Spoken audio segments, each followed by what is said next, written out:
Going to talk a little bit about Denzel Ward and some of the things that you see on tape with him and how he might be able to help get things smoothed out on the defensive side of the ball.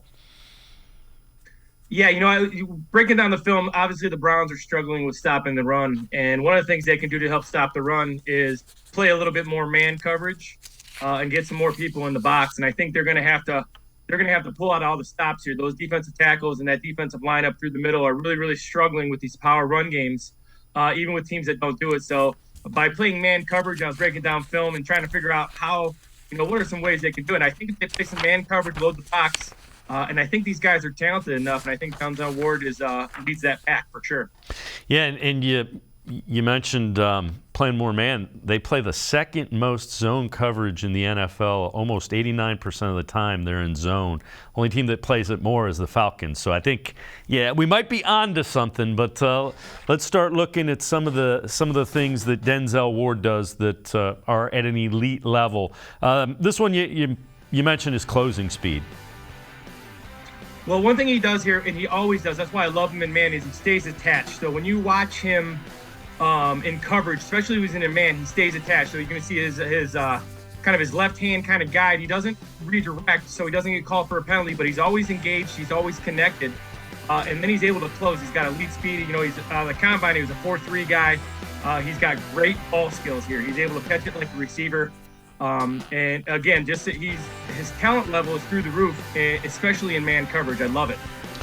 Another thing that he does really well from a skill point of view is kind of his feet and that change of direction. How important is that? And when we take a look at this next clip, what's the coaching point with that? Well, the ability to change direction is huge. And, when you look at this play, so he's covering Chase here. And what I like is that he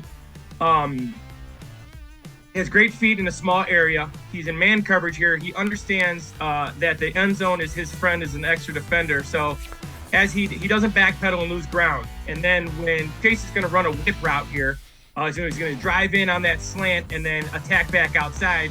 And what Ward does great is he never loses his balance. He's never leaning one way or the other. And that allows him not to get beat on double moves because he's not leaning one way or the other. And then he can run on that great speed. So as Chase drives inside, he's able to recover. And then again, closing speed, the ability to attack the football when it's in the air with his ball skills. And then he's a fantastic athlete. I remember him at Nordonia. He's a fantastic athlete. He was a receiver in high school. So he has the ball skills of a receiver to go score here too. So a lot of skills. He has a lot of skills to play man coverage. And you point out that pick six there.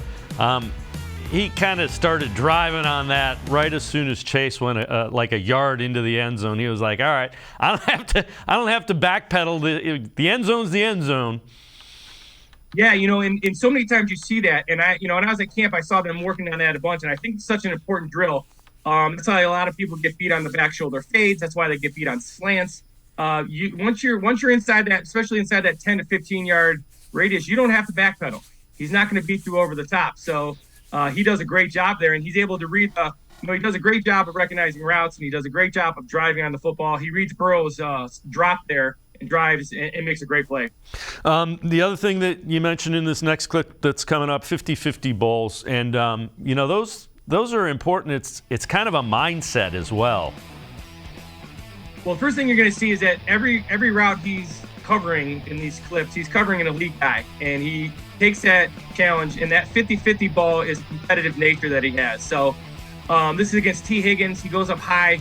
I love the left hand in the second part of the video. Again, you can have your hand on him without disrupting the route, and they won't call you for a penalty. And it just kind of helps him. He high points the ball. He uses the right hand, which allows him not to get pass interference here.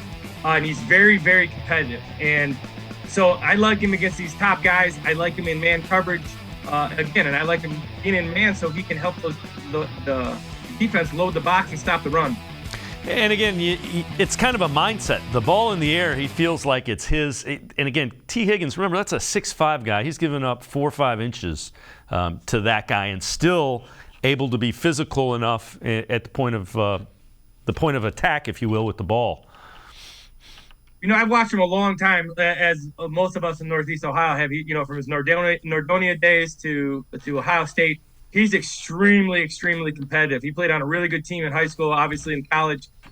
He's extremely competitive at the catch point, and I think you're absolutely right. That's a mindset. He doesn't feel he can be beat, and when he does, he gets beat occasionally. But he is very, very competitive, and it shows. He takes the best receiver each week, and he does a really nice job with it. Another thing that we are going to take a look at here is it's kind of a football IQ thing, route recognition, especially what the down and distance is. So this is my favorite play. So they're going to be in a 4th and 6 here, and he does a great job of understanding what the offense is trying to do here. So they're going to try to run a little clear and then a slant by the guy he's covering. And the clear guy is trying to pick him or kind of get in his way, and he backpedals. It will be an easy completion. And then he does everything well. He drives on the ball, so he puts his foot in the ground. He accelerates. He gets from 0 to fast really, really quick. He's very physical. In fact, sometimes he's physical to a point where he's not that big, and obviously he's had some injury issues, and I think that might be because of his physicality, but he's not afraid of contact. Again, he's not afraid to compete. He's quiet. He doesn't say a lot, and people are upset about it, but as an elite corner, he has all the tools. The thing that's, as you were saying that, I'm like, you saw him against T. Higgins earlier. He plays bigger than what his size would be, and I think that's what we're getting at when we say, that he's physical. He's not the biggest guy, but he plays a lot bigger than his size. Yeah, he's 5'11", that 180 range.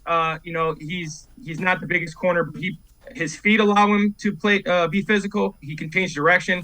His feet in a small area are fantastic. I think the thing that's really incredible about his size in terms of playing the T. Higgins is that his timing is so good.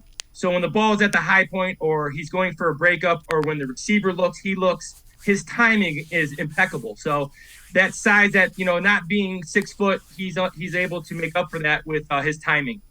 The other thing that you mentioned, and we're going to see it in this clip, is his ability to play press man. So yeah, this is what I think he does best. So he works really, really good at the beginning of the route. You'll see his feet work. We always call those gather steps. Everybody has their own terms for those, but he takes those gather steps. He's going to shoot his right hand. Johnson's going to do a great job getting his hand away, but he stays connected with that right hand, so he does a great job hand fighting there. He opens up his hip and explodes, opens up that left hip and explodes. And then he looks when Johnson looks. And when you look when the receiver looks, you're never going to get called for anything. So this is really, really elite, high-level man coverage against another really good receiver. Yeah, and the thing that's impressive there is, you mentioned it, he turned back to the ball at the same time Johnson did, so he's able to not get called for pass interference and be involved in breaking up the pass.